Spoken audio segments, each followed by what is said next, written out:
بسم الله الرحمن الرحيم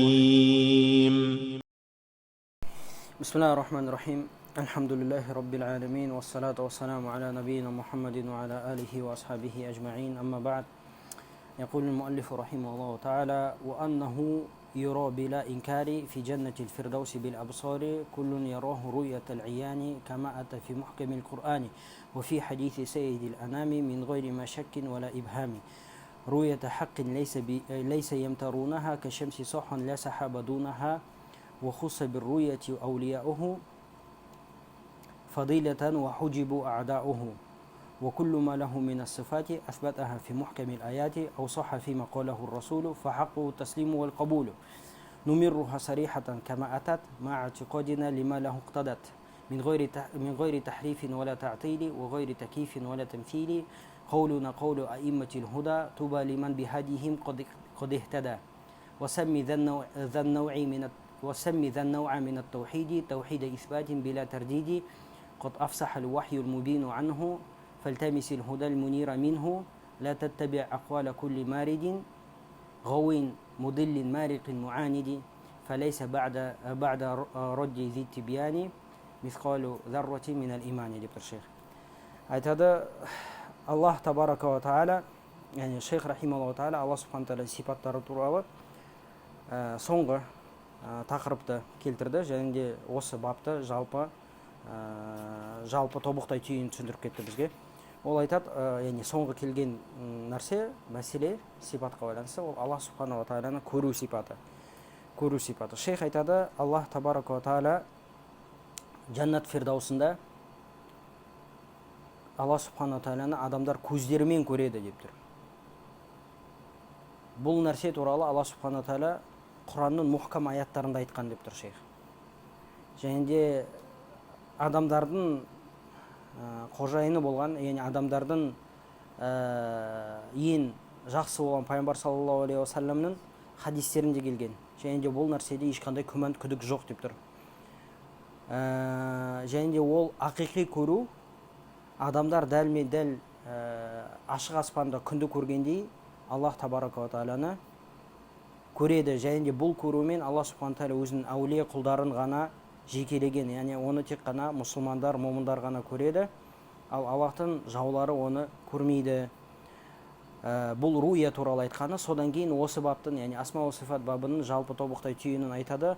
Ва куллу ма лаху мина сифати, Аллах субхану тағалаға болған түгел сипаттар асбатаха фи мухкамил аяти дейді. Өзінің аяттарында Аллах субхану тағала өзіне бекіткен болса, немесе пайғамбар саллаллаху алейхи уассаламның сөзінен сахих жолмен келген болса, фахаққуху таслиму уал қабулу дейді. Оның ақысы, оның әрбір мұсылманның мойнында жатқан міндеті мен борышы бұл нәрсені қабылдау деп тұр. Бұл нәрсеге бас иіп, ол нәрсені қабылдау деп тұр шейх. Нумирруха сарихатан кама атат. Оның мағынасы қалай ашық Құран мен сүннетте келген болса, біз солай бекітеміз.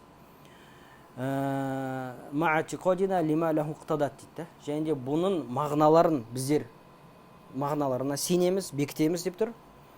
Бірақ та оған тахриф қылмаймыз, яғни мағынасын бұрмаламаймыз, ta'тил қылмаймыз, жоққа шығармаймыз, такиф қылмаймыз, елестетпейміз, және тәмсил қылмаймыз, ұқсатпаймыз деп шейх айтады. Және де бұл мәселеде біздің ақидамыз дәлме-дәл тура жолдың имамдарының ақидасы болу керек деп тұр. Яғни ахли сунна ва жамааны айтып тұр, сахабалар, табиин, атбау табииндерді айтып тұр. Туба лиман бихадихим қад ихтада деп тұр. Аллахтан болған туба, яғни жанна, сол адамдардың жолымен жүрген адамға сонда жаннат болсын деп тұр. Яғни аиматул ислам, сахабалың шәкірттерінің жолымен жүрген адамға Аллах субхану тағала жаннат берсін деп тұр. Васамми зан науа минат таухиди, бұл таухидтың түрін, бұл монотеизмнің түрін таухида исбат деп ата деп тұр. Таухид исбат, яғни бекіту керек болған таухид, яғни жүрекпен сену керек болған таухид деп тұр. Және де бұл туралы уахи, бұл таухид туралы уахи ашық анық келген, оны негізі алдыңғы сабақтарда айтқан едік. Сондықтан осы баптағы туралықты, осы баптағы ақиқатты сол уахидан ізде деп тұр. Яғни Құран мен сүннеттен ізде деп тұр дейді. Және де бұл бапта әрбір тәкаппар адасқан адамның қолына сөзіне ерме деп тұр. Сеніміне ерме. Адамның адасатын, яғни бұл жерде біз алдыңғы сабақтарда айтқандай, адам қашанда екі нәрсені бөлген болса, уахи мен адамның пікірін бөлген болса, сол кезде адасушылықтан сақтанады. Уахи деген маасум. Уахи ол қателесу мүмкін емес, ол Аллах тарапынан. Ал адамның пікірі, адамның ойы, адамның келген аналогиясы ол қателесу мүмкін. Және ол минал мусалламат, яғни бұл не бір ақли алғы шарттар болып есептеледі. Әрбір адам оны бекітетін. Яғни ешбір адам айтпайды, сондай бір адам бар, сөздерін түгелі ақиқат деп айтатын. Ондай болу мүмкін емес. Қателеседі. Ал уахи болатын болса, қателеспейді. Сондықтан шейх айтады, бұл мәселедегі ақиқатты уахидан ізде деп тұр. Құран мен сүннеттен ізде. Бір адасқан, жаңағындай тәкаппар болған адамдардың сөздерінен іздеме деп тұр дейді. Шейх осылайша осы бапты бітіреді. Біздерге бүгін шейхтің айтқан сөзінен шейх рахималлаху тағала бізге руя сипаты туралы айтады. Яғни руя мәселесі деп айтқан дұрыс. Руя мәселесі, яғни Аллах субханаху тағала қиямет күні құлдар оны көретіндігі жөнінде. Және бұл мәселе, яғни руя деген кезде, яғни көру деген кезде, бұл мәселе Аллахтың сипаты емес. Яғни Аллахтың көру сипаты емес. Аллахтың көру сипаты туралы біз сөйледік. Бұл Аллахтың көрінуі. Яғни Аллах адамдарға көріне ме, көрінбей ме, сол мәселе. Және бұл мәселе үлкен мәселелердің бірі, ақида бабындағы үлкен мәселелердің бірі. Және оған дәлелдер өте көп. Сондықтан шейхул ислам ибн Таймия айтады: "Хия минал усул аллати яштадду касиру минас салафи вал аиммати ала ман халафа фиха" деп тұр. Бұны Мажмуул фатауада 6-шы томда 469 бетте шейх айтады. Бұл сондай діннің негізі деп тұр, ақиданың негіздері.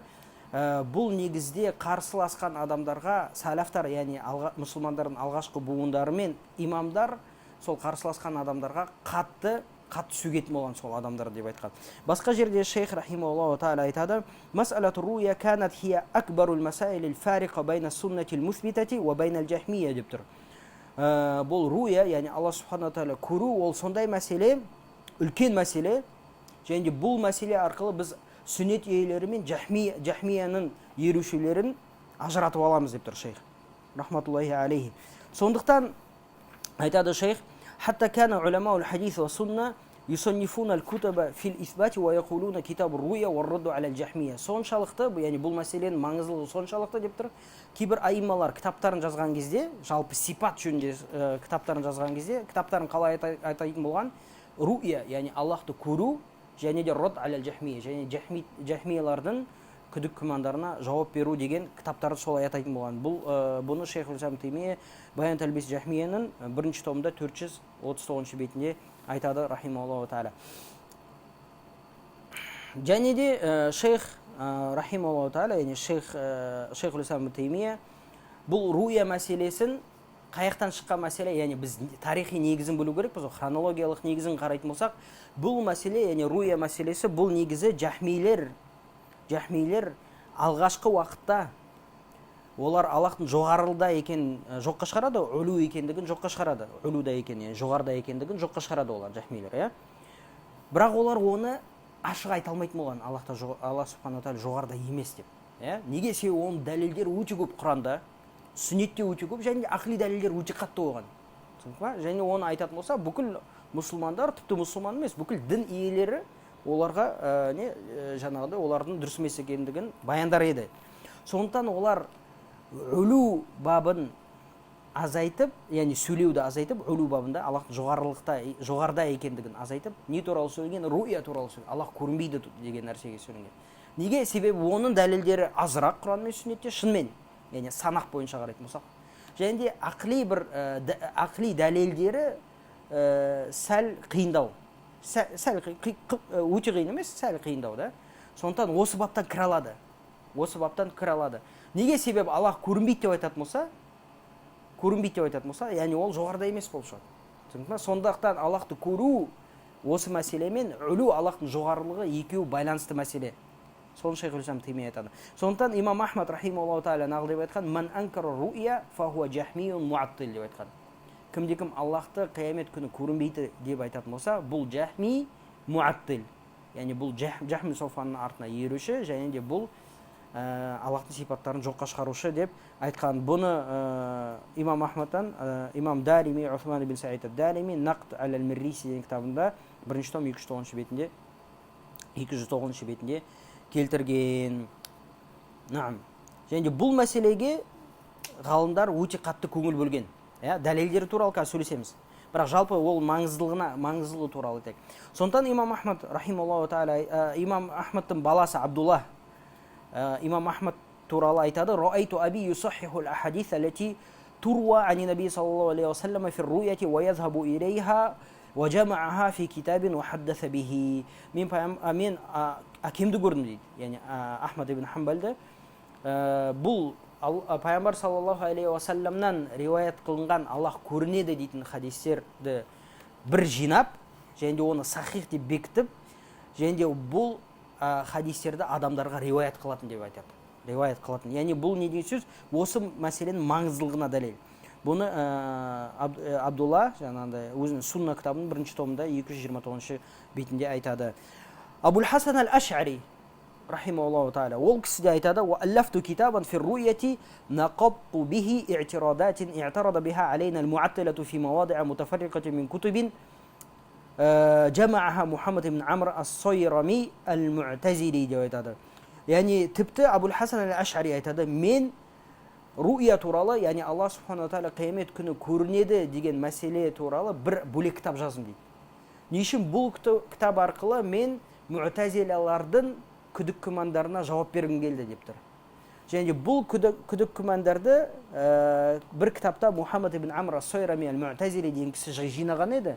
Сол күдік күмәндарға мен жауап берген едім деп айтады. Бұны Ибн Асакир Табину Кадиб ал-Муфтари кітабында 134-ші бетінде алып келеді. Ибн Асакир өзі Аш'ари. Абул Хасан Аш'ариден бұл сөзді риуаят қылып тұр. Және де сол руя туралы бөлек кітап жазған адамдардың бірі бұл не? Абу Бакр ибн Аби Дауд. Абу Дауд, яғни Сунан Абу Дауд жазған адамның баласы. Бұл да бір хадис ғылымының имам болған. Бұл да жазған екен. Және де басқа ғалымдардан Абу Бакр ал-Аджурри жазған, және де басқалар да жазған. Соның ішінде ад-Дарақутни жазған. Дарақутни кеше нузул туралы жаздық деп айттық. Бүгін ол кісі руя туралы жазған. Руя туралы Дарақутни сифат деген кітабы бар, руя деген кітабы бар, және де нузул деген кітабы бар. Және бүкіл сол кітабында бүкіл пайғамбар саллаллаху алейхи ва салламнан келген руя туралы хадистердің бүкіл риуаяттарын жинаған. Яғни көп риуаяттарын жинаған. Және бұл ең ауқымды кітап болып есептеледі осы риуаяттарды жинаған кітаптардың ішінде. Бұл руя мәселесінің маңыздылығы жөнінде сөйлейтін болсақ. Және де бұл руя мәселесі манағында айтқандай, бұл Алла субханала тағаланың үлу сипатымен байланысы бар.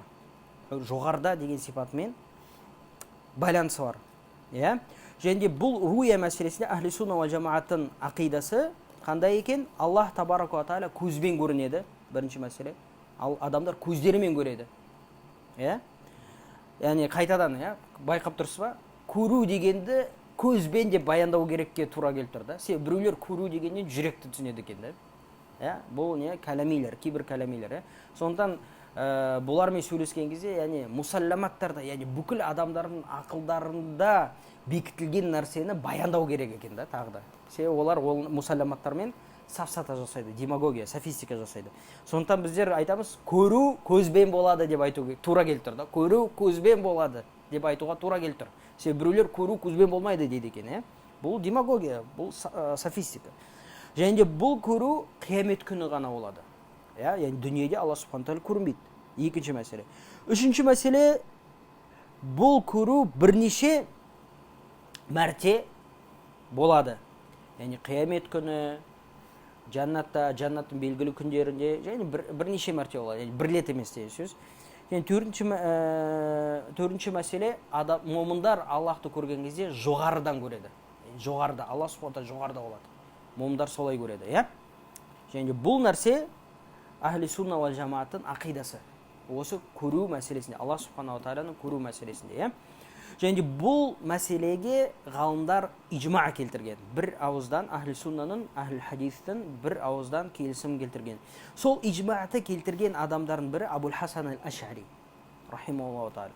Бұл кісі айтады: "Ажмау аля аннал муъминина ярауна Аллаха яумал қиямати би а'юни вужухихим على ما أخبر به تعالى وجوه يومئذ ناظرة إلى ربها ناظرة". نعم.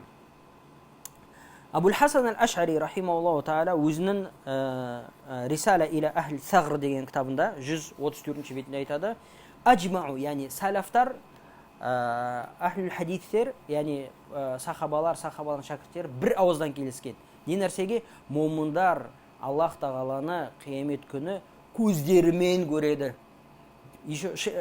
Абул Хасан Ашарин ал би аюни вужухихим деп тұр. Бетінде тұрған көздерімен көреді деп тұр да. Түсіндірсе? Не үшін? Жаңағы демагогияларды жоққа шығару үшін, бетінде тұрған көздерімен көреді деп тұр да. Не үшін? Аллах субханала тағала Қияма сүресінің 22-23 аяттарында айтады: "Вужухун яумаидин надира иля раббиха надира". Сол қиямет күні бір жүздер жарқырап тұрады, себебі ол жүздер өздерінің раббыларына қарап тұрады деп айтады. Және бұл ижматы Шейхул Ислам ибн Таймия рахимахуллаху тағала келтіреді, оны Мажмуул фатауада және Минхаджи сунна набауи деген кітабында келтіреді. Айтады: "Ажма салафул уммати ва аимматуха аля аннал муъминина ярауна Аллаха би абсарихим фил ахира ва ажмау аля аннахум ла яраунаху фид дуния би абсарихим ва лам ятаназау илля фин наби саллаллаху алейхи ва саллям". Айтады: бұл үмбеттің алғашқы буыны және де бұл үмбеттің имамдары момындар Аллах тағаланы қиямет күні көздерімен көреді деген мәселеге бір ауыздан келіссе деп Шейхул Ислам Таймия айтады. Және де бұлар, яғни адамдар Аллах тағаланы осы дүниеде көздерімен көре алмайды деген нәрсеге бір ауыздан келісті. Тек қана бір мәселеде оларда келіспеушілік бар. Пайғамбар саллаллаху алейхи вассалам Аллахты көрді ма, көрмеді ма деген мәселеде келіспеушілік бар. Бұл басқа мәселе. Бұны Шейхул Ислам ибн Таймия айтады. Енді біз дәлелдерді келтірейік. Яғни руя, Аллах субханала тағала көреді, яғни Аллах субханала тағала көруге болады және көрінеді деген мәселеге дәлелдерді келтіретін болсақ, бұл дәлелдерді келтірмей тұрып біз екі мәселені бөліп алу керекпіз. Бізде екі мәселе бар. Аллах тағаланың көрінуінің мүмкіндігі деген, яғни көріне алады ма, алмайды ма деген мәселе бар. Аллах көріне алады деген мәселе бар. Және Аллах субханаху ва тағаланы яғни момындар көреді деген мәселе бар.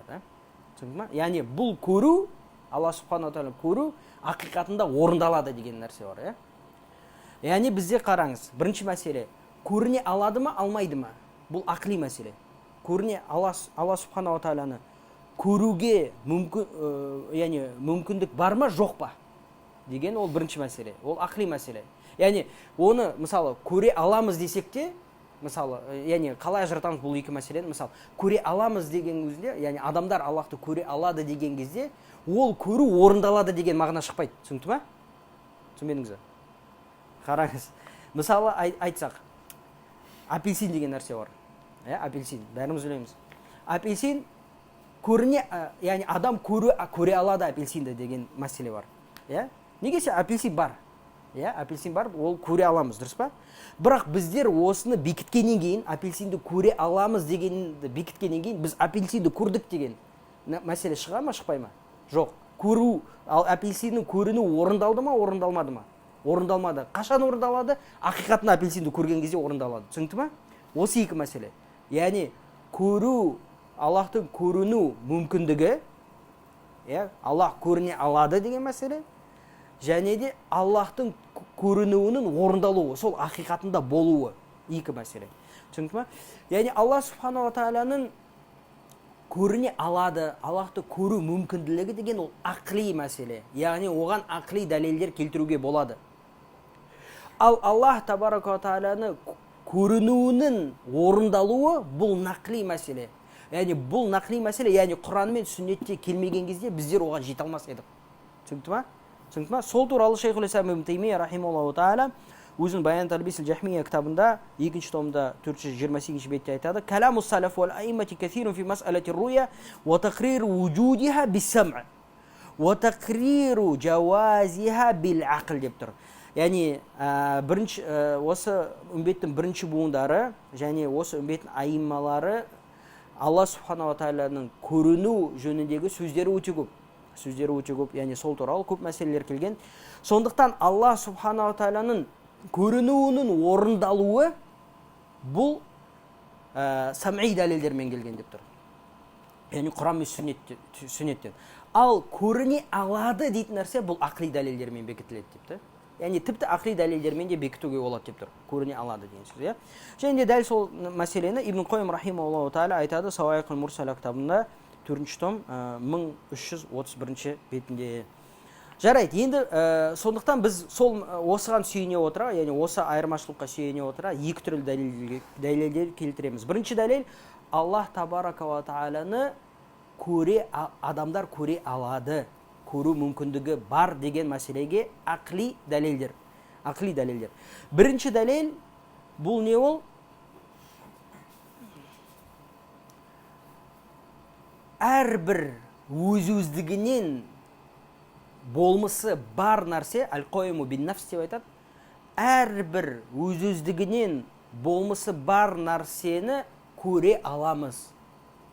Яғни көру деген нәрсе, бір нәрсені көру қашан болады? Ол өз-өздігінен бар, болмысы бар, өз-өздігінен болмысы бар нәрсені біздер көру мүмкіншілігіміз бар. Яғни оны қалай түсіндіреміз? Яғни мысалы білім деген өз-өздігінен бар нәрсе ме? Жоқ нәрсе ме? Білім өз-өздігінен бар нәрсе ме? Жоқ па? Сондықтан білімді көре алмаймыз. Өз-өздігінен, яғни болмыста жоқ нәрсе ол.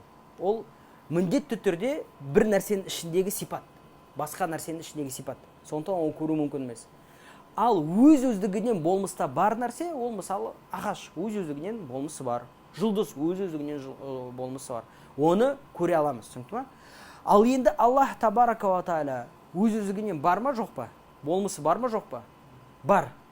Сондықтан көру мүмкіндігі және де ол бар деген нәрселердің ең ұлысы Алла субхана тағала. Және де болмысы ең кеміл, ең толық. Сондықтан оны көру тіпті мүмкіндігі үлкенірек, түсінікті ма? Ол бірінші дәлел, ақли дәлел. Екінші ақли дәлел бұл қиясул аула. Біз ол туралы алдыңғы сабақтарда айтқан едік, бұны не? Және де қаидатул камалия деп айтады. Яғни кемелдіктің қағидасы, алдыңғы сабақтарда айттық, иә? Кемелдіктің қағидасын қайталайтын болсақ, бүкіл махлуқта, жаратылыста оның яғни болмыс сипаты үшін бар кемел сипаттардың түгелі, яғни кемел сипаттардың түгелі Алла субхана тағала сол кемел сипаттарға лайықтырақ. Алла субхана тағала сол кемел сипаттарға лайықтырақ. Және біз сөзді келтірдік, сөйлеуді. Біздер айттық, сөйлеу сипаты махлуқта кемел сипат па, немесе айып сипаты ма? Кемел сипаты деп айттық. Махлуқ мылқаулықтан пәктене ма? Пәктенеді. Сондықтан біздер айттық, Алла субхана тағала мылқаулықтан пәктенуге лайықтырақ. Сондықтан біздер оған сөйлеу сипатын бекітеміз деп айттық, дұрыс па? Және де біздер айттық, Алла субхана тағала бұл кемел сипатты беруші, ал кемел сипатты беруші сол кемел сипатқа лайықтырақ болады. Сол кемел сипатқа лайықтырақ болады деп алдыңда келтірген едік. Енді бұл қағида арқылы біз қалай бекітеміз ол нәрсені? Бүкіл нәрселер екі түрлі болады. Көріне алатын нәрселер бар, көріне алмайтын нәрселер бар. Көріне алатын нәрселер бар, көріне алмайтын нәрселер бар. Көріне алатын және де көріне алмайтын нәрселер айырмашылығы қандай? Бір айырмашылық. Көріне алатын нәрселер жоқ нәрсе болу мүмкін емес. Болмыста жоқ нәрсе көріне алатын нәрсе болу мүмкін емес. Түсінді ма? Сондықтан көріну, бір нәрсені көру не нәрсемен байланады? Бар нәрсемен байланады. Ал Аллахтың болмысы ең кемел болмыс. Түсінді ма? Сондықтан басқа бар нәрсені біз көретін болсақ, ал Аллахтың болмысы кемел болатын болса, Аллахты көру, Аллахтың көрінуі лайық, Аллах көрінуге лайықтырақ болады. Аллах көрінуге лайықтырақ болады. Яғни Аллах көрінбейді дейтін болсақ, немесе Аллах жоқ деу керек болып қалады. Аллах жоқ деу керек болып қалады. Немесе Аллах өз-өзігінен болмысы жоқ, басқа бір нәрсеге мұқтаж деп айту керек болады. Ал ол нәрсе болу мүмкін емес. Бұл ақли дәлелдер, Енді сам'i дәлелдерді қарайтын болсақ, Аллах табарака ва тағала манағы Қияма сүресінің 22-23 аяттарында айтады: "Уджухун яума идин надира иля роббиха назира." Бұл күні жарқырап тұрған жүздер болады, себебі олар өздерінің Раббыларына қарап тұрады деп тұр. Және бұл нәрсені Раббыларына қарап тұрады деп көпшілік салаф ғалымдар айтқан. Сондықтан солардың арасында Икрима, және Хасан аль-Басри, Ати аль-Ауфи, және Ибн Жарир рахималлаху таала, және көптеген салафтар, соның ішінде имам Ахмад, солар осы нәрсені айтқан. Ол бірінші дәлел. Екінші дәлел бұл Аллах табарака ва тағала Мутаффифин сүресінің 15 аятында айтады: "Калла иннахум ан раббихим яума идин ламахджубун" деп тұр. Алайда бұлар қиямет күні Раббыларынан тосылады. Раббыларымен арасында тосқауыл пайда болады деп тұр. Салафтардың арасында, яғни ғалымдардың арасында бұл мәселеде, бұл махджуб, яғни тосқауыл болады деген нәрседе хилаф бар. Біреулер айтады, көруінен тосқауыл болады, яғни Аллахты көре алмай қалады, бір тосқауыл пайда болады. Біреулер айтады, жоқ, Аллахтың нығметтерінен тосқауылда болып қалады деп тұр да, нығметтерінен. Бірақ бұл екі сөздің арасында қарама-қайшылық жоқ. Неге? Себебі Аллахтың ең үлкен нығметі және де ең үлкен жаңағындай сыйлығы Раббыларына беретін, ол өзін көрсетуі, өзін Раббыларына қарауы деп айтады. Сондықтан біздер көптеген салаф ғалымдарды көреміз. Бұлар осы аятты келтірген кезде, яғни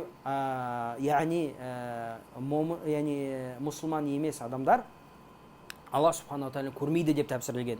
Соның ішінде имам Малик, имам Шафии, имам Аузаи, Суфиян ат-Таури, имам Ахмад, ибн Мубарак, бүкілі осы аят арқылы, осы аятты не нәрсеге келтірген? Мұсылман емес адамдар Аллахты көрмейді деген нәрсеге дәлел ретінде келтірген. Яғни не деген сөз шығады? Мұсылмандар, момын адамдар, иман келтіргендер Аллахты көреді деген мағына шығады. Басқа аятта Алла субханала тағала Мутаффифин сүресінің 23 аятында айтады: "Алал араики янзурун" деп айтады.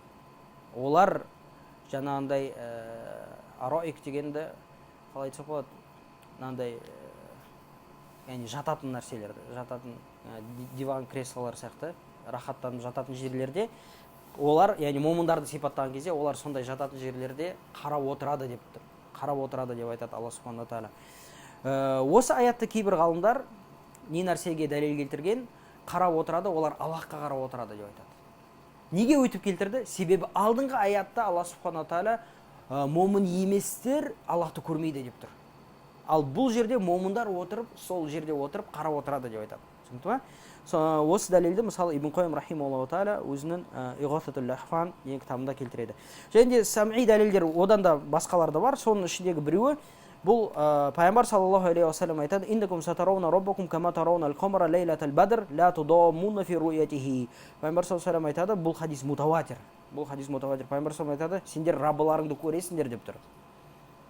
Дәл-медәл ашық түнде толық айды көргендей көресіңдер дейді. Және де бұл оны көру үшін сендер бір итерісіп, жаңағындай захма, пробкаға түсіп, итерісіп, таласпайсыңдар деп айтады пайғамбар саллаллаху алейхи ва саллям. Және бұл хадистің кейбір риуаятында, имам Бухаридің сахихында келген риуаятында пайғамбар саллаллаху алейхи ва саллям нақыл деп айтқан: иннакум сатарауна роббакум аяна деп айтқан. Сендер көздеріңізбен көресіңдер деп айтқан пайғамбар саллаллаху алейхи вассалам. Сендер көздеріңмен көресіңдер деп айтқан. Осы дәлелдердің түгелі ахли сунна уал жамааттың Алла субханала тағаланы көзбен момындар қиямет күні көретіндігіне дәлел болып есептеледі. Және оған дәлелдер өте көп, және де оған дәлелдер өте көп. Осымен біз руя, яғни көру деген мәселені осы нәрсемен тоқтатамыз. Содан кейін шейх рахималлаху тағала жалпы ол баптың, осы баптың қағидаларын айтып кетті. Ол қағидаларды біз алдыңғы сабақта айтқан едік. Ол не ол? Бүкіл Құран мен сүннетте келген сипаттарды бекітеміз. Бастапқы сабақтарда айтқан едік. Бекітеміз, және де оны жоққа шығармаймыз, оның мағынасын бұрмаламаймыз, оны елестетпейміз, және де оны мақлуқтардың жаратылысының сипаттарымен ұқсатпаймыз. Және де тура жолды, осы асма ва сифат мәселесінде тура жолды қаяқтан іздейміз? Тек қана Құран мен сүннеттен және ижмаътан іздейміз. Ол біздің яғни ақиданың қайнар көзі. Неге? Оны да алдыңғы сабақта айтып кеттік. Себебі біздің ақылымыз шектеулі, ал Аллах табарака ва тағала ол ғайби әлем болып есептеледі. Ғайби, көрінбейтін, біздің ақылымызбен көзімізге көрінбейтін мәселе. Ал ғайби нәрсені Алла субханала тағала бізге мақлуқпен салыстырма деп қойды. Бірақ бізге бір жол ғана ашып қойды. Қандай жол? Уахи. Құран мен сүннет жолын ашып қойды. Сондықтан мұсылман бұл нәрсені бойсынып қабылдау керек. Сондықтан имам Зухри рахималлаху тағала нақыл деп айтады: алаллахи рисала ва аля ар-расулил балаг ва алейна таслим деп айтады рахималлаху тағала. Имам Зухри бұл табииндардың арасындағы имам, ең үлкен имамдардың бірі. Бұл кісі сүннетті, яғни хадистерді ең алғашқы болып кітаптарда жиналған. Көп хадистерді, яғни кітаптарда жиналған кісі ол, яғни оның алдында хадис жазылмады деген сөз емес, жазылған хадистер, бірақ ол жинақтаған. Мысырдың ғалымдарының хадисі бір бөлек кітапқа жинаған, Шамның ғалымдарының хадисін бір бөлек, Ирақ ғалымдарының хадисін бір бөлек жинаған, Мединаның ғалымдарының хадисін бір бөлек жинаған деп. Сол имам Зухри. Ол кісі айтады екен, Аллах тағала міндетті түрде елшілерді жібереді. Елшілердің міндеті дейді. Елшілердің міндеті бізге жеткізу дейді. Біздің міндетіміз бұл нәрсені қабылдау деп тұр. Имам Зухри айтады. Біздің міндетіміз қабылдау. Сондықтан имам Тахауи рахималлаху тағала өзінің ақидасында айтады, иман бабы тек қана таслимге құрастырылады. Яғни иман бабының фундаменті, базасы, іргетасы не нәрсе екен? Таслим. Яғни не ол? Бойсынып қабылдау деп тұр. Бойсынып қабылдау. Осымен біздер альхамдулилля бұл таухидтың түрін бітірдік. Яғни монотеизм, яғни таухидтың екі түрі деп айттық қой басында. Сол таухидул ма'рифа вал исбат, яғни білу керек таухид, және де жүрекпен бекіту керек, яғни сену керек таухид. Ол рубубия мен асма ва сифатты қамтиды. Келесі сабақтан бастап иншаллаху тағала таухиду ал-қасд ва талабты өтеміз. Яғни адам өзінің жүрегімен қастанып, өз жүрегімен ұмтылып, яғни амал жүзінде орындайтын таухидтың түрін келесі сабақтан бастаймыз. Аллаху а'лам ва саллаллаху аля набийина Мухаммад ва аля алихи ва асхабихи ажмаин.